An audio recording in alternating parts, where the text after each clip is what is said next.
Hello les rêveurs, j'espère que vous allez bien. Je vous retrouve aujourd'hui pour le bilan de mes lectures du mois de juillet 2018.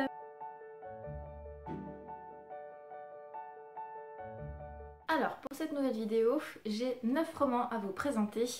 Et cette fois-ci, ce n'est pas tout à fait fantasy contemporain, c'est plutôt fantastique contemporain. Un petit peu de fantasy, mais pas tant que ça. Je me suis plus centrée sur des univers plutôt réalistes, parsemés un petit peu de magie quand ce n'était pas tout simplement du contemporain. J'ai eu de très bonnes lectures et aussi quelques déceptions et du coup je vais vous en parler tout de suite. Je vous avais laissé le mois dernier avec les chroniques des Fleurs d'Opale, tome 1, La Candeur de la Rose, donc la partie 2 de Yelena en auto-édition. Alors c'est une lecture que j'ai beaucoup appréciée, c'est un gros pavé dans lequel je me suis pas mal plu. J'ai mis encore une fois je crois une dizaine de jours ou une semaine pour le lire. Ce qui est plutôt raisonnable hein, parce que c'est vraiment écrit tout petit à l'intérieur, vous voyez. J'ai apprécié que le caractère de Diftil mûrisse, qu'elle grandisse. J'ai des choses que j'ai vues arriver, des événements que je n'ai pas vu arriver, que j'ai moyennement apprécié ensuite. Mais ça fait partie du jeu, de la fantasy. On sait qu'il y a des événements, des pertes dans les personnages, des choses comme ça. J'ai quand même apprécié ce qui a été fait et je suis assez curieuse de voir maintenant ce qui pourra se passer dans le tome 2. Parce que je vois ce qui se passe pour Diftil, j'ai vu comment évoluait son caractère, ses pouvoirs aussi. Mais je suis curieuse de ce que ça peut donner encore dans la suite parce qu'il y a encore beaucoup de choses qui sont à voir. Et j'aime beaucoup ce qu'a fait Yelena. Son univers est très intéressant, la quête de son héroïne aussi. Et cette fois-ci, elle part moins, en fait, si vous voulez, elle voyage moins, elle est plus centrée sur un seul endroit. Et son évolution est vraiment intérieure, son voyage est intérieur et ça a été intéressant. Un peu surprenant par rapport au tome 1 où elle bouge beaucoup plus. Mais pour moi ça m'a plu et puis j'étais contente de lire ça et de l'avoir voilà, de l'avoir évolué. C'est ça que je retiendrai je pense le plus, son évolution et puis tout ce qui mûrit chez elle. Et évidemment, je vous conseille parce que c'est vraiment intéressant. Puis la fantaisie française, c'est quand même le top quoi. Ensuite, je me suis plongée de nouveau dans du contemporain, dans de la romance presque chick-lit en fait. Alors je me suis plongée dans Love to Hate You de Joe Watson aux éditions Headline. C'était un bouquin en fait que Amazon m'avait recommandé à la suite de ma lecture de Alex Approximately de Jane Bennett et comme il était à 99 centimes, je me suis dit allez je craque. J'ai bien fait de craquer parce que c'est une lecture que j'ai bien appréciée, que j'ai trouvée assez mouvementée, assez intéressante, un petit peu trop sensuelle, enfin il y avait pas mal de sous-entendus sexuels, enfin pas sexuels mais il y avait une forte attirance et ça faisait une tension que j'ai pas forcément toujours très appréciée, mais le fait est que la lecture a été assez addictive et que j'ai quand même apprécié tout ça parce qu'en fait c'est l'histoire de Sarah qui est habituellement quelqu'un de très très sage, très posé. Et un soir, elle va se retrouver, en fait, elle va accoucher avec un gars à l'arrière de sa voiture. Et ça va être voilà, une soirée de folie. Et elle va se rendre compte, en fait, le lendemain que c'est son nouveau boss. Et qu'il a pas l'air de vouloir en rester là. Donc il va essayer un petit peu de la bouger. Bon, elle se rend compte qu'elle est vraiment attirée par lui, mais c'est son boss quoi. Et finalement, elle va apprendre à lui faire confiance en dehors de ça aussi.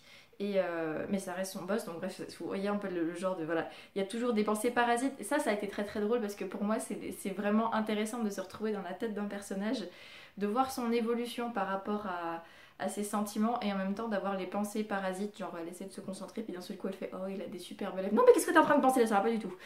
Et ça c'était super chouette.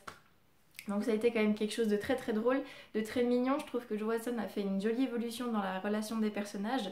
Le gars en question, le chef, je me souviens plus de son nom, je suis désolée, je sais que son nom c'est White, je ne sais plus son prénom, c'est malin.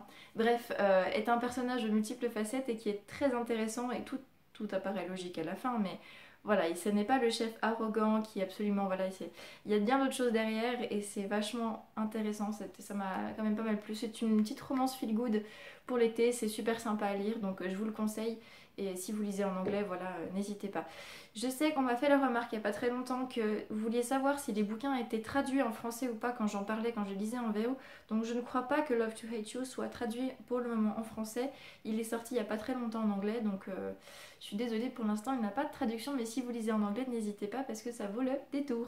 Après ça, retour à du papier et même à du fantastique.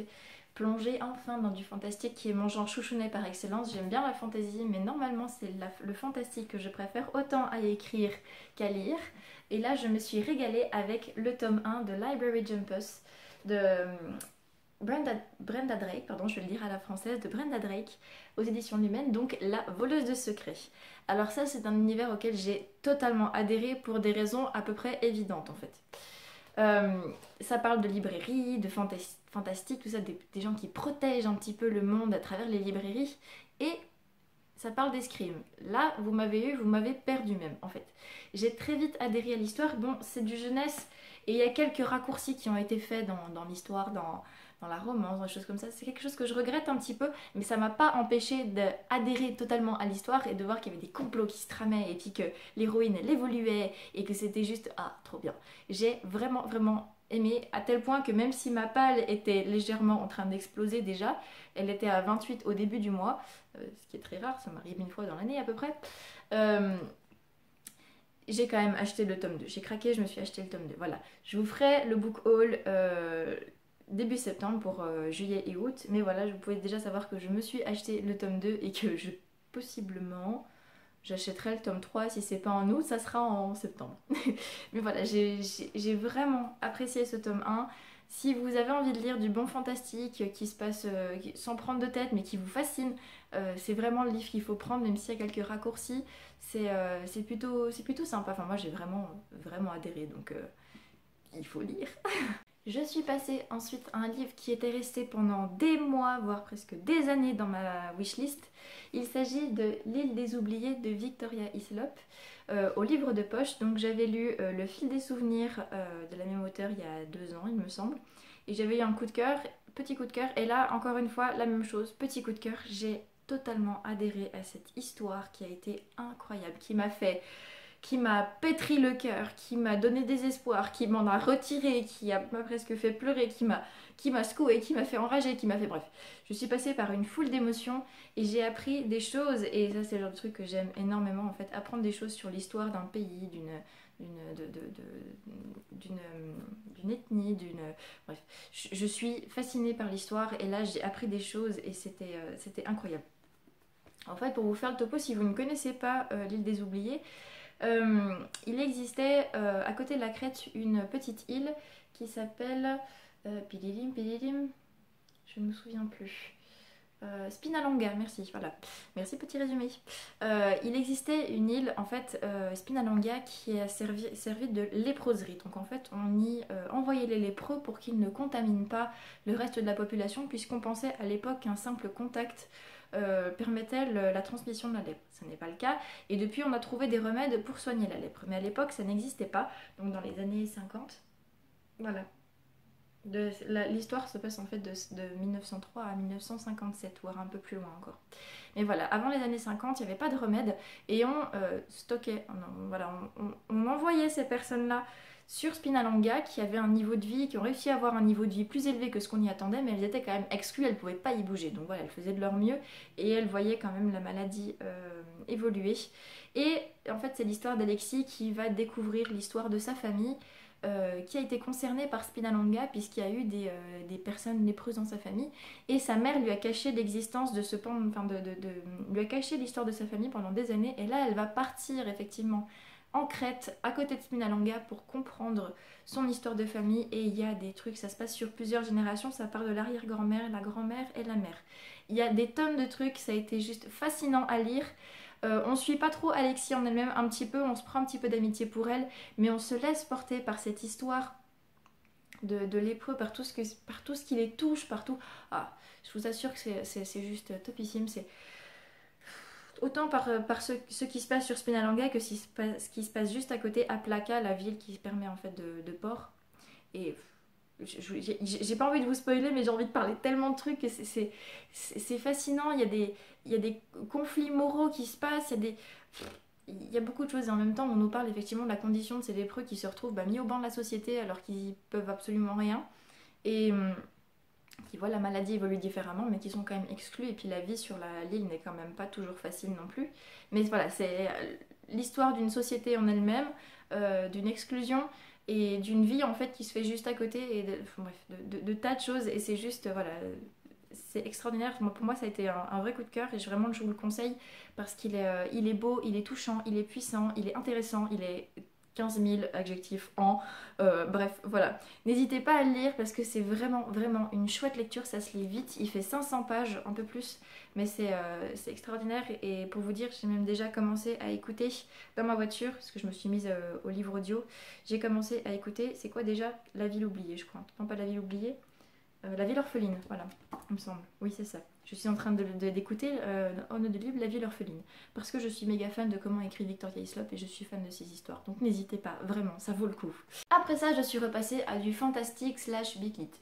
Je me suis plongée dans le premier tome de La dernière nymphe, Bellezza, de Marjorie Burbeau aux éditions Rebelle. Alors, j'avais acheté ça un petit peu en... Parce que lire une passion, on avait parlé avec beaucoup de bien, j'aimais bien la couverture, et puis voilà, je savais pas trop. Et en fait, je l'ai lu en 2 jours. Voilà, ça c'est le problème avec ma liseuse, c'est que je lis très très vite, et je me suis vraiment laissée happer par cette histoire qui est fascinante. D'ailleurs, il se peut aussi que pendant le mois d'août, je me prenne les 2 tomes suivants, carrément, les 2, parce que je sais qu'ils sont tous sortis, donc je vois pas pourquoi j'attendrai. Bref, j'ai été fascinée par cette histoire de le monde des nymphes. L'héroïne est la dernière ils la prennent pour la dernière de son espèce à New York. Elle est traquée par les vampires. Ils ont des moyens quand même extrêmement poussés pour la traquer. Et en plus de ça, elle trouve le tracker en chef quelque part attirant. En même temps, elle est hyper dégoûtée. En même temps, elle est attirée. Bref, il va y avoir un jeu un peu spécial entre les deux, et qui va se mener tout au long du bouquin, et on se dit à des moments elle est coincée, et non, l'auteur réussit à trouver des moyens de la faire sortir de là, et du coup l'intrigue se poursuit. La preuve, il y a 3 tomes, donc quand même, voilà. Et on découvre des choses, et on découvre encore le pan de l'univers, le côté fantastique, imaginaire qui est développé, et c'est juste extraordinaire. Enfin, moi j'ai beaucoup apprécié. J'ai aimé la psychologie des personnages, les faiblesses des uns et des autres, parce qu'elle interagit avec d'autres personnages, des amis, elle pense à sa famille, tout ça. Et il y a beaucoup de choses que que Marjorie Burbeau nous met au travers de ses personnages. Et en plus, on suit à la fois la dernière nymphe et le tracker en chef. Et ça, c'est juste... J'aime quand on a des récits à 2 voix comme ça. Du coup, on est encore plus tendu. Je ne voulais plus lâcher ma liseuse. Et j'ai refusé de dormir le 2e soir tant que je n'avais pas fini. Parce que je voulais savoir la fin. Je n'ai pas été déçue. Voilà, je fais beaucoup de gestes, désolée, voilà, c'est l'émotion. Too many emotions, désolée, voilà. Mais pour vous dire que c'était top, et ouais, ça aussi je vous le conseille, parce que la bit lit, je suis plus trop dedans, c'est pas trop mon kiff, mais là ça ressemblait presque plus à du fantastique, et c'est pour ça que j'ai kiffé, parce que fantastique, c'est mon univers, voilà.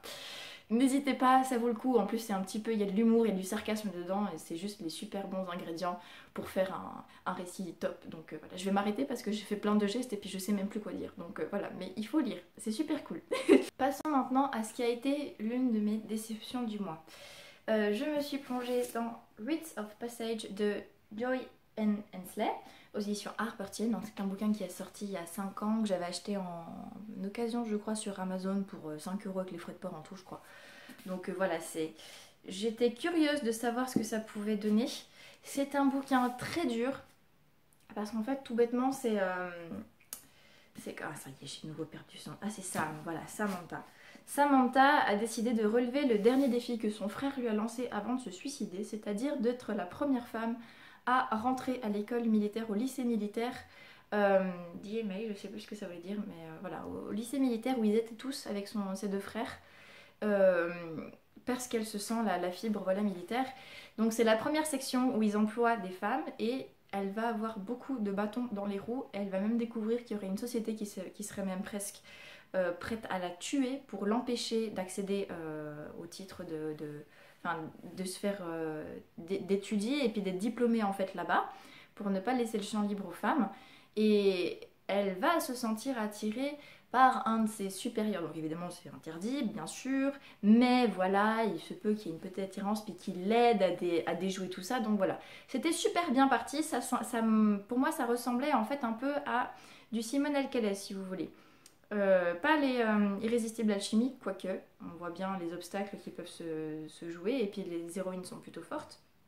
Mais je pensais plutôt à quelque chose comme How to Ruin, qui n'a pas été malheureusement traduit en français, et c'est bien dommage, mais en fait qui parle dans le 3e tome du fait que Amy va rejoindre Ivy dans un camp militaire, et puis qu'elle va un peu se mêler à des amis, et puis que ça va quand même bien se passer. Et je m'étais dit voilà, ça va être intéressant, et ça a été vraiment très dur. Je me suis dit, mais punaise, j'ai du mal à supporter tout ce qu'ils lui font subir. J'espère vraiment qu'elle va réussir à la fin, parce que si j'ai lu tout ça juste pour qu'elle se plante à la fin ou qu'ils réussissent à la faire planter, je sais pas ce que je fais. Alors, je vous spoilerai pas. J'ai été déçue par l'histoire d'amour, principalement, parce que pour moi, une belle histoire d'amour, il faut qu'elle ait une bonne conclusion. Je suis une bisounours dans l'âme, pas dans l'arme, dans l'âme. Et j'aimerais que tout se finisse bien. Et ça n'a pas été totalement tout à fait le cas. Et du coup, j'ai un goût d'inachevé, c'est ma petite déception. Mais en dehors de ça, c'était une lecture intéressante et qui montre vraiment une héroïne très très forte. Samantha est vraiment déterminée. Et son histoire de famille est très touchante. Son lien avec son frère aussi, avec son père, avec ses parents. Enfin, c'est vraiment... Ça remue, hein. Ça remue beaucoup, mais pour moi, c'était peut-être pas ce qu'il me fallait. Je reste admirative de Samantha, mais je suis déçue que ça n'ait pas été mieux à la fin. Pour moi, c'est vraiment l'histoire d'amour qui pêche et le fait que ça a été vraiment dur et que j'ai l'impression qu'à la fin, en fait, elle a pas... tout n'est pas accompli comme il faut, en fait. C'est dommage, hein, mais ça m'a plu, mais pas... ouais, je suis quand même déçue, parce que pour moi, il manque quelque chose. Ça a été long, ça a demandé de l'endurance, tant pour l'héroïne que pour le lecteur. Donc je suis déçue que ça soit pas à l'achèvement complet. Voilà, mais c'est mon avis. Et encore une fois, celui-ci, je ne crois pas qu'il soit publié en français. Je ne me suis pas renseignée. Il ne me semble pas. Je ne l'ai lu qu'en anglais. Voilà. Mais voilà, je vais m'arrêter là. Ensuite, retour à du contemporain un peu plus feel good. Je me suis plongée dans Meilleurs ennemis de Sally Thorne aux éditions NH. Alors, cette fois-ci, en fait, c'est l'histoire de deux collègues qui sont en concurrence. Voilà, j'arrivais pas à trouver. En fait, c'est une boîte qui a fusionné, une maison d'édition qui a fusionné, et il y avait un côté plus artistique et puis un côté beaucoup plus droit, sec, vous voulez, enfin, ce que vous voulez, commercial, je voulais dire, voilà, commercial, bureau, machin. Et du coup, les deux patrons se retrouvent à bosser ensemble et leurs assistants aussi. Sauf que les assistants, depuis le premier jour, ils ne peuvent pas se piffer. Jusqu'au jour où ils se découvrent en fait qu'il y a possiblement peut-être une petite attirance, parce que les deux chefs ont décidé qu'il y aurait un troisième poste de direction qui serait à pourvoir et ils vont mettre les deux en concurrence, en grosse concurrence. Donc ça va être le moment des coups bas, des machins, des trucs, et ça va mener effectivement à la naissance ou à la découverte de sentiments qu'ils ne pensaient pas avoir ou au contraire qu'ils cachaient bien. Et ça a donné quelque chose de très pimenté, de très drôle pour moi. Je vous dirais pas que j'ai éclaté de rire à chaque page, c'est pas vrai, mais là encore une fois, je suis restée très accrochée au bouquin. C'était très tendu, il se passait pas grand chose, mais on sentait que c'était latent et puis qu'il fallait que ça pète, il y avait des crises de jalousie mal contenues, tous ces trucs là, ça commençait par s'embrasser puis ils pouvaient pas aller à la fin, donc, ce qui était pas mal non plus, mais voilà, on sentait que vraiment tout était fait pour qu'ils ne soient pas ensemble et puis qu'en fait peut-être qu'un jour, peut-être que si, peut-être que non, bref, on pensait qu'enfin ça allait donner quelque chose et nia, il y a un truc qui arrive, il y a un obstacle, bref, on se fait malmener de tous les côtés, c'est hyper addictif et c'est super intéressant, j'ai beaucoup aimé. Ça se lit pareil à une vitesse astronomique, surtout quand on est sur liseuse. Donc n'hésitez pas, une lecture pour l'été qui va vous détendre, c'est topissime. Nos prises de tête, ça vous prend tout entier, vous lâchez plus et vous oubliez tout ce qu'il y a autour. Ça m'a fait du bien, c'était un moment où j'avais besoin effectivement de m'évacuer un petit peu l'esprit et c'est exactement l'effet que ça a eu. Donc je vous le conseille parce que vous vous laissez immerger de façon totale. Après ça, je suis passée encore une fois à du contemporain, mais à du contemporain sur un autre genre, sur une autre note plutôt.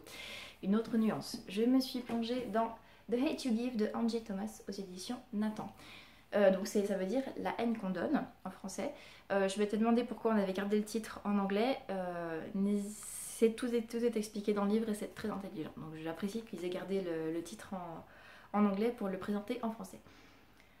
Pour rappel, en fait, c'est l'histoire de Star qui vit dans un quartier un petit peu compliqué et puis qui un soir va revenir d'une fête avec son meilleur ami. Khalil, et ils vont se faire arrêter par un policier blanc qui va finir par tirer 3 coups dans le dos de Khalil alors qu'il n'avait rien fait et c'est elle la seule témoin de l'affaire. Et Elle va essayer de témoigner pour que justice soit faite, en même temps en se demandant si elle a bien raison de faire ça, parce que ça soulève beaucoup de thématiques, de problématiques dans le quartier où elle vit, les gangs, la discrimination, enfin, toutes ces choses-là, des choses latentes, et la loi du silence, des choses comme ça qui sont difficiles. Et elle va pas forcément obtenir gain de cause, elle va vraiment devoir se battre pour porter sa voix, et c'est un bouquin qui m'a vraiment remué, qui m'a aussi fait rire, parce que la vie de famille que Star mène est parfois assez particulière et en même temps ça reste très naturel. Enfin, c'est les conflits des fois entre les parents avec la grand-mère, la mère de la mère avec le père pas forcément supporté. Il y a des choses, il y a beaucoup de naturel qui est fait. J'ai été très surprise au départ de voir que, enfin pas très surprise non, mais j'ai été surprise de voir qu'au début, dès le départ, Angie Thomas nous présente une manière d'écrire, de narrer qui est très courante. Enfin, c'est comme si elle nous parlait à nous en fait en écrivant. C'est comme si Star nous parlait à nous avec son propre langage, qui n'est pas un langage soutenu, qui n'est pas un langage littéraire, c'est vraiment son langage et ça se voit aussi dans les dialogues parce que c'est du parler quoi. Et c'était vraiment très intéressant parce qu'on avait vraiment l'impression que Star avait écrit son histoire ou qu'elle s'était posée à côté de nous pour nous la raconter. Et je me suis vraiment laissée prendre et j'ai vraiment beaucoup apprécié cette fille. J'ai aimé son personnage, j'ai aimé la voir évoluer, j'ai aimé la voir grandir. J'ai traversé quelque part avec elle ses souffrances et c'est un bouquin qui m'a fait réfléchir, qui m'a donné envie d'aller voir plus loin, qui m'a voilà, qui m'a vraiment qui m'a touchée et que je conseille vraiment à tous ceux qui ont envie de lire un petit peu des sujets difficiles. Enfin, oui, difficiles, parce que ça reste un sujet difficile, et qui ont envie un petit peu de changer de point de vue parce que c'était très intéressant et on ne voit pas toujours ces inégalités-là ou alors on ne veut pas les voir et là ça nous permet de les voir vraiment, d'y réfléchir. Et je pense que comme on l'a dit avec Gwen sur Instagram, c'est un bouquin qu'il faut mettre dans toutes les mains parce qu'il est facile à lire et il parle de sujets vraiment importants. Voilà, je vais encore une fois m'arrêter de parler parce que je suis très bavarde dans cette vidéo, je suis désolée. Et enfin, dernier bouquin du mois que j'ai fini, je crois, le 2. Donc je vais vous faire un avis quand même et je le présenterai juste dans la prochaine vidéo. Je me suis plongée dans L'amour entre deux rives de Marine Yenzer ou Yenzer, je ne sais pas, aux éditions Nouvelle Plume, donc chez France Loisirs. Ça fait partie de mes déceptions du mois, malheureusement. Je vais vous faire le topo de l'histoire. En fait, c'est Amy qui décide de débarquer. Voilà, elle a bientôt 30 ans, son métier la comble pas, elle est commerciale, ça lui va pas très bien, elle a envie de changement dans sa vie. Elle va accepter d'aller rénover une maison en Bretagne. Et en arrivant, elle va se rendre compte qu'en fait, qu'il y a un fantôme dans la maison et qu'elle peut le voir, l'entendre et lui parler. Donc, elle va devoir cohabiter avec un fantôme, séduisant qui plus est, parce que voilà, sinon c'est pas très drôle. Et peu à peu, ils vont se rapprocher parce qu'au début, c'est quand même pas. Lui, il a juste une seule envie, c'est qu'elle foute le camp et il va tout faire en sorte pour, enfin, tout faire pour qu'elle puisse partir. Et elle va rester. Elle est déterminée, elle va rester. Et finalement, il va se tisser une relation, voilà, sauf que évidemment, une humaine, un fantôme, ça marche pas. Il n'y a pas d'avenir, comme c'est répété le long du truc. Je me demandais comment l'auteur allait réussir à faire pour aller au-delà de cet obstacle évident, humaine, fantôme, ça marche pas. Et quelque part, j'ai été un petit peu... ouais. J'ai pas été totalement convaincue par la manière dont ça a été traité. C'est chou, hein. Et j'ai apprécié l'histoire qu'il y avait entre les deux, mais j'étais pas totalement convaincue. Peut-être que c'était pas le bon moment pour le lire. Peut-être que je suis trop exigeante, ça c'est fortement possible, malheureusement. Mais voilà. Et puis il y a des petites choses qui m'ont gênée dans la forme.